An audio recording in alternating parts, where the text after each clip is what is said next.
রমজান উপলক্ষে পর্যটকের খরা চলছে কক্সবাজার সমুদ্র সৈকত ও বান্দরবনের পর্যটন স্পটগুলোতে। এই বিষয়ে আলোচনাতে সরাসরি যুক্ত হচ্ছেন সহকর্মী আব্দুর রহমান ও আবুল বাশার নয়ন। প্রথমে চলে যাচ্ছি কক্সবাজারে। আব্দুর, এ নিয়ে পর্যটন ব্যবসায়ীদের প্রতিক্রিয়া কি? ধন্যবাদ সৈতি।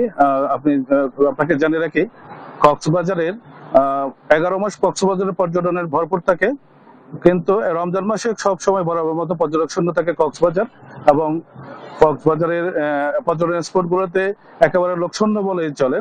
এবং কক্সবাজারের এই সময়ে সবচেয়ে এই বিষয়টি পর্যটন ব্যবসায়ীরা জানিয়েছেন, তারা 11 মাস ব্যবসা করতে পারলেও এই সময়ে তারা তাদের প্রতিষ্ঠানগুলোকে ধোয়া মোছা এবং রং করার জন্য কাজে ব্যস্ত সময় পার করেন। এবং তারা তাদের এই পরিবার পরিজনকে সময় দিয়ে সময় কাটানো ছাড়া কোনো কাজ থাকে না। এবং বিশেষ করে এই সময়ে পর্যটন এলাকার হকার এবং ক্ষুদ্র সামগ্রিক ব্যবসায়ীরা খুব কষ্টের মধ্যে থাকে। তারা তাদের পরিবার পরিজন নিয়ে খুব কষ্টে থাকে। তারা সরকারি সহযোগিতা এবং বিভিন্ন ধরনের প্রতিষ্ঠানের সহযোগিতা এবং তাদেরকে রমজানের মাসে কোনো আর্থিক সহযোগিতা দেওয়া যায় কিনা, এটা তারা দাবি জানিয়েছে। আপনাকে আরেকটা বিষয় জানিয়ে রাখি, সেটা হলো যে কক্সবাজারের সহ সেন্ট মার্টিনে গত ফেব্রুয়ারি থেকে কক্সবাজারের সেন্ট মার্টিন যোগাযোগ বন্ধ রয়েছে। ওখানকার বিশেষ করে ব্যবসায়ী এবং স্থানীয় লোকজনের খুব দুর্ভোগের জীবন যাপন করতেছে।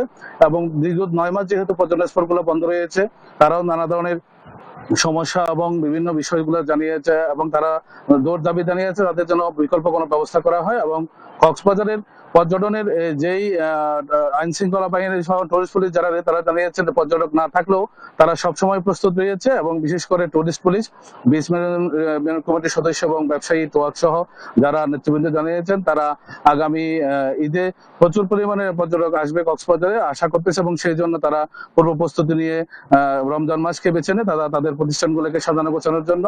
আমরা তাদের সাথে এবং বিভিন্ন স্থানীয় লোকজনের সাথে আলোচনা করে এবং জেনেছি যে কয়েকজন পর্যটক কক্সবাজারে মাঝে মধ্যে আসে, যারা রমজান মাসকে বেছে নেয়, যে সময়ে অন্যান্য সময় ব্যস্ত থাকার কারণে এই সময় একটু সবকিছু সস্তা থাকে। এবং বিশেষ করে 70%, 80% পর্যন্ত হোটেল মোটেলগুলোতে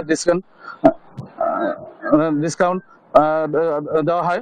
সেক্ষেত্রে আমরা আমাদের যেই বিষয়টা সেটা হলো যে পর্যটন স্পট গুলোতে যদি হোটেল মোটেলের যে ছাড় রয়েছে সেটা যদি ব্যাপকভাবে প্রচার করা হয় এবং সরকারের উদ্যোগ নেওয়া হয়, তাহলে রমজান মাসেও পর্যটক থাকবে বলে দেশি বিদেশি পর্যটক তারা আমাদেরকে জানিয়েছে।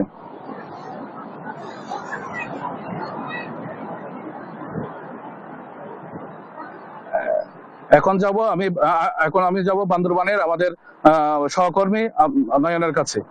নয়ন। ধন্যবাদ রহমান। কক্সবাজারের মতো পার্বত্য জেলা বান্দরবানে এখন যদিও বা পবিত্র মাহে রমজান চলছে, রমজান মাসে স্বাভাবিকলি পর্যটকের যে উপস্থিতি সেটি কম থাকে। কিন্তু একটি বিষয় জানিয়ে রাখা প্রয়োজন, সেটি হচ্ছে আপনি জানেন যে দীর্ঘদিন ধরে বান্দরবানে পর্যটনে একটা ধস নেমেছিল, যেটি আমরা দেখেছি গত 2 মাস ধরে যে নাটকীয় ভাবে একটা পরিবর্তন ঘটেছে বান্দরবান পর্যটন খাতে। আমরা গত মাসে সর্বশেষ রমজানের আগে আমরা দেখেছি বান্দরবানে ভরপুর পর্যটকের উপস্থিত ছিল। বান্দরবানে যে হোটেল মোটেল রিসোর্ট গুলো ছিল সেখানে 70 থেকে 80% পর্যটকের উপস্থিতি ছিল। কোথাও কোথাও আবার 100% পর্যটকের উপস্থিতি। অনেক হোটেল রিসোর্টে জায়গা হয়নি পর্যটকের উপস্থিতির জন্য। এখন রমজান মাস চলছে, পর্যটকের উপস্থিতি কম, যার কারণে সামনে ঈদ আসবে। ঈদের এই মধ্যখানে এই সময়টাতে পর্যটন ব্যবসায়ীরা তাদের যে প্রতিষ্ঠানগুলো রয়েছে সেই প্রতিষ্ঠানগুলো সাজিয়ে গুছিয়ে তোলার চেষ্টা করে থাকে। আমি এখন যে স্থানটিতে আছি, বান্দরবানের টং রিসোর্ট এলাকায়, ক্যামেরার চোখে দেখা যাচ্ছে এখানে যে একটি রিসোর্ট তৈরির যে কাজ সেটি চলমান রয়েছে। তাদের যে প্রস্তুতি, ঈদের যে প্রস্তুতি, ঈদের সময় ব্যাপক পর্যটকের আগমন ঘটার যে তাদের একটা সম্ভাবনা, সেটি জন্যই মূলত তারা তাদের যে ছোটখাটো কাজগুলো রয়েছে সেগুলো করে থাকে হোটেল মোটেল রিসোর্ট গুলো। আমরা বিভিন্ন পর্যটন স্পট বান্দরবানের বিশেষ করে মেঘলা নীলাচল সহ আশপাশের পর্যটন স্পট গুলো আমরা ঘুরে দেখেছি এবং অন্যান্য পর্যটন স্পটে খবর নিয়েছি। আর রমজান মাসে এখানে স্থানীয় কিছু পর্যটকরা আসলে ঘুরে বেড়াচ্ছেন, দূর দূরান্তের তেমন কোনো পর্যটক নেই। আমরা হোটেল মোটেল এবং রিসোর্ট ব্যবসায়ীদের সঙ্গে কথা বলেছি, তারা যেটি জানিয়েছেন গত গত মাসের 11 তারিখে বান্দরবানের রুয়াংছড়ি এলাকার যে দেবতাকুম পর্যটন স্পটটি খুলে দেওয়ার ফলে বান্দরবানের যে পর্যটনের চাকা সেটি আবারও ঘুরে দাঁড়াতে শুরু করেছেন। খুব শীঘ্রই হয়তো থানচি এবং রুমার অন্যান্য পর্যটন স্পট গুলো যে খুলে দিবে এমনটি প্রত্যাশা করেছেন হোটেল মোটেল ব্যবসায়ীরা।